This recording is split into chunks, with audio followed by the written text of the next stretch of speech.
দীর্ঘ রাজনৈতিক নির্বাসন, ব্যক্তিগত শোক আর দেশের টালমাটাল বাস্তবতা সবকিছুর মধ্যেই দলের দায়িত্ব গ্রহণের পর এবার প্রথমবার প্রকাশ্যে এসে স্পষ্ট বার্তা দিলেন বিএনপির নতুন চেয়ারম্যান তারেক রহমান।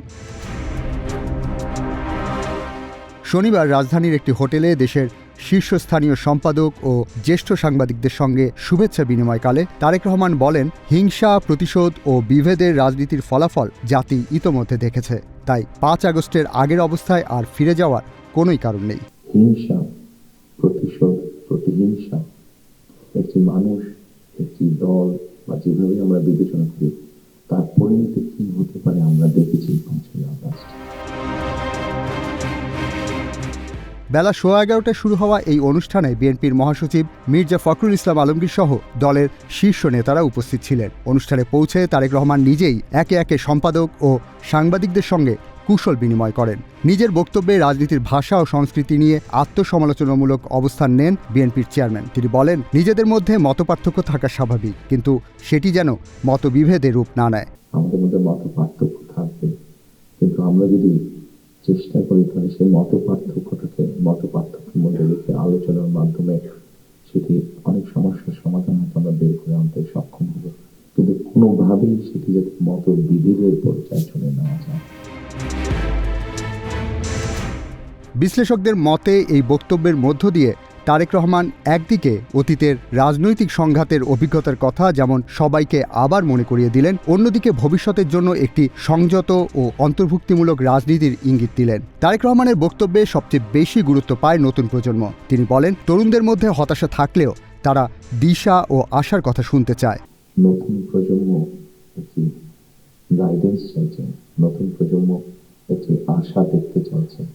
আমরা যারা রাজনীতি বিদ করি আমাদের কাছে হয়তো অনেক প্রত্যাশা। দেশে ফেরার পর বিভিন্ন জায়গায় ঘুরে মানুষের সঙ্গে কথা বলার অভিজ্ঞতা তুলে ধরে তিনি বলেন, বিশেষ করে তরুণরা একটি ভবিষ্যৎ পরিকল্পনা দেখতে চায়, শুধু স্লোগান নয়, বাস্তব রূপরেখা। রাজনীতির দিক নির্দেশনা ব্যাখ্যা করতে গিয়ে বিএনপি চেয়ারপারসন আরও বলেন, 1971, 1990 ও 2024 সালের ৫ আগস্টকে সামনে রেখে যদি সবাই রাজনীতি করে তাহলে স্বাধীনতা ও সার্বভৌমত্ব রক্ষা করে জাতিকে সঠিক পথে এগিয়ে নেওয়া সম্ভব। 1971 সাল, 1990 সাল, 2024 সালের 5ই আগস্ট, এই সবগুলোকে আমাদের সামনে রেখে আমরা যদি দেশের স্বাধীনতা, দেশের সার্বভৌমত্বের জন্য কাজ করি তাহলে নিশ্চয়ই আমার কাছে মনে হয় একজন রাজনৈতিক কর্মী হিসাবে আমি দৃঢ়ভাবে বিশ্বাস করি আমরা জাতিকে একটি সঠিক ডাইরেকশনে নিয়ে যেতে সক্ষম হব। তার বক্তব্যে স্বাধীনতা যুদ্ধ, স্বৈরাচার বিরোধী আন্দোলন এবং সাম্প্রতিক রাজনৈতিক অভিজ্ঞতাকে একই সূত্রে গেঁথে একটি ঐতিহাসিক ধারাবাহিকতা তৈরির চেষ্টা দেখা যায়। আগামী দিনের চ্যালেঞ্জ মোকাবেলায় তরুণদের সম্পৃক্ত করার পাশাপাশি নারী নিরাপত্তার ওপরও গুরুত্ব দেন বিএনপি চেয়ারম্যান। তিনি জানান, ক্ষমতায় এলে নারী পুরুষ সবার নিরাপত্তা নিশ্চিত করতে বিএনপি প্রতিশ্রুতিবদ্ধ। পাশাপাশি শিক্ষিত নারীদের অর্থনৈতিকভাবে স্বাবলম্বী করার পরিকল্পনার কথাও তিনি তুলে ধরেন। আমরা নারী স্বাধীনতার কথা বলছি। বেগম রোকেয়া নারী শিক্ষার জন্য আন্দোলন করেছিলেন, বেগম খালেদা জিয়া নারীদের শিক্ষার ব্যাপারটা নিশ্চিত করেছিলেন। পরবর্তীতে আগামী নির্বাচনে ইনশাআল্লাহ জনগণের ম্যান্ডেট নিয়ে আমরা সরকার গঠনে সক্ষম হলে আমাদের একটি পরিকল্পনা রয়েছে।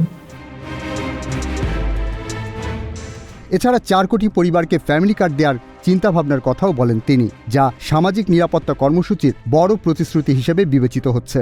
ফ্যামিলি কার্ডের মাধ্যমে একটা ফ্যামিলি কার্ড যে নারী পাবে সেটি সে সারা জীবন পাবে। একজন গৃহিণী বা একজন হাউসওয়াইফ পাবেন কার্ডটা সারা জীবনের জন্য আমরা 5 থেকে 7 বছর এবং এই 5 থেকে 7 বছর তাকে আমরা একটা সাপোর্ট করার চেষ্টা করি।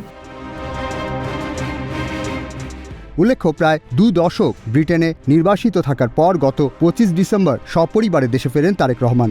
এর মাত্র 5 দিনের মাথায় 30 ডিসেম্বর তার মা ও সাবেক প্রধানমন্ত্রী বেগম খালেদা জিয়া ইন্তেকাল করেন। শোকের সেই সময় পেরিয়ে 10 দিনের মাথায় বিএনপির স্থায়ী কমিটির বৈঠকে তাকে দলের চেয়ারম্যান ঘোষণা করা হয়।